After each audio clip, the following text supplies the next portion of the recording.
Good morning, students. Our today's topic is AC circuit containing resistor only. Means we are talking about a pure resistive circuit. A pure resistive circuit is this one. This is a resistor of resistance R, and this is connected with an AC source. Now we can consider that provided EMF as alternating EMF is equal to E naught sin omega t.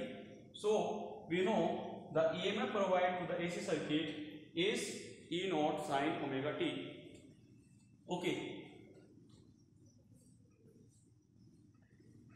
The provided EMF to resistive circuit is equal to E naught sin omega t. Okay, while we connect this resistor to an AC source, then if I be the current which flow through the circuit, so therefore the potential drop across the resistor may be written as potential drop across R is equal to IR. Okay. Now the value of the current can be calculated by applying the Kirchhoff's rule in this expression. यानी Kirchhoff rule को apply करके यानी जो provided EMF है that is E is equal to E naught sin omega t must be equal to IR. Now in this relation we can calculate the value of I.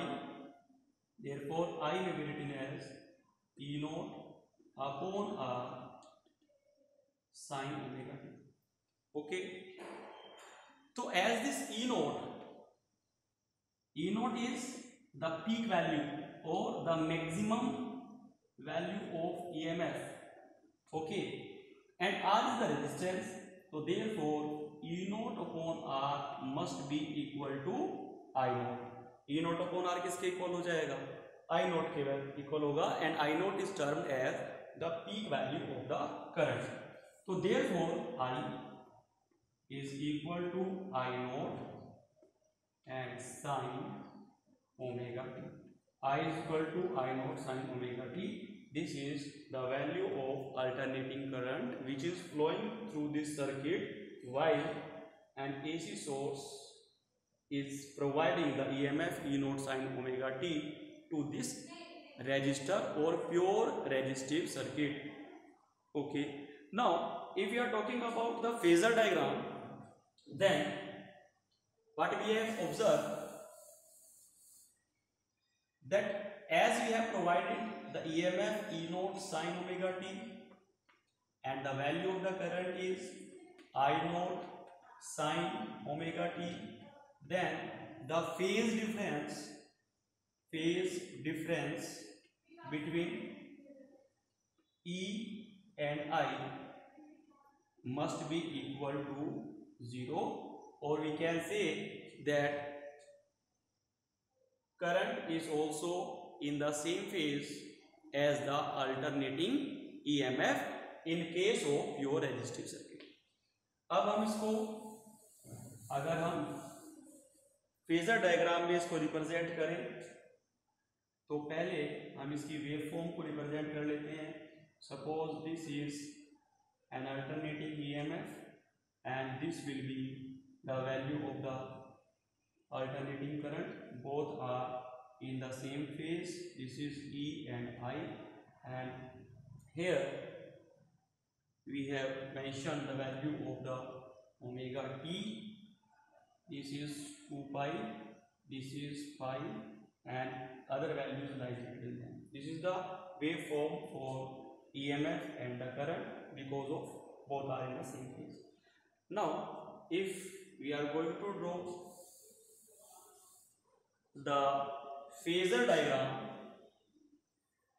this is omega t this is E and I.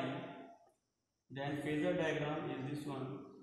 This is the peak value of the current, and this may be the peak value of EMF, and both are in the same phase. Both are in the same phase. Okay, so this may be the phasor diagram in this case.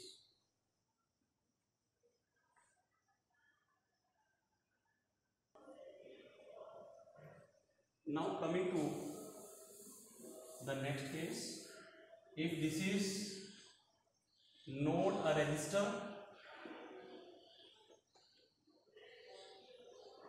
this is an inductor, this is suppose inducting coil, and L be the inductance of the coil, then if we provide the EMF E naught sin omega t, by which current start flowing in this one, then the net EMF of the coil may be E minus L di divided by dt, which is equal to 0.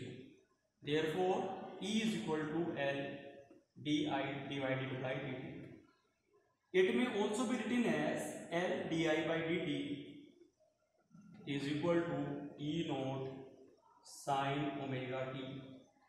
Okay, now again we wish to calculate the value of the current. So this will be written as di is equal to E naught upon L, ये L इधर चला गया, sin omega t into dt. Okay, now if we want to calculate value of I, then we should integrate it. Integral on both the side, integral di is equal to E naught upon L integral sin omega t into dt. Okay, integral di is I, this is E naught upon L, and integral of sine is minus cos omega t, and the integral of omega t is omega, तो omega t upon omega, ये आ गया minus cos omega t divided by omega. Okay, अगर हम इसे simplify करें तो ये हो जाएगा E naught upon omega L cos omega t. Okay, अब ये जो ओमेगा L है, this is equal to XL, known as inductive reactance. Inductive reactance मतलब opposition offered by the inducting coil. XL क्या है? Opposition offered by the inducting coil. Okay, then we can write the value of the current as minus E naught upon XL cos omega t may be written as sin 90 minus theta, 90 minus omega t. This negative sign may be taken in E naught upon XL sin omega t minus pi by 2. Okay, as this E naught is the peak value of the EMF, XL is the opposition offered by inducting coil, so the ratio of these two is equal to the peak value of the current. Therefore, I may be written as I naught sin omega t minus pi by 2. Okay, this is the value of the current which is passing through the inducting coil. अगर हम यहाँ पर phase difference की बात करें तो ये omega t minus pi by 2, जबकि EMF की बात करें तो ओमेगा टी मतलब current lags behind by a phase angle of pi by 2 with the alternating EMF. Current lags behind the alternating EMF by a phase angle of 90 degree, और हम इसे इस तरह से रिप्रेजेंट कर सकते हैं. This is EMF, this is E not, and this will be the value of the current, और इनके बीच में जो फेज एंगल है वो क्या है? 90 डिग्री का. तो in this way you can represent that current lagging behind the alternating EMF by 90 degree. इसी तरह से इसका एक और एक्सप्रेशन है जिसमें यहाँ पर in place of inductor we can take the capacitor only.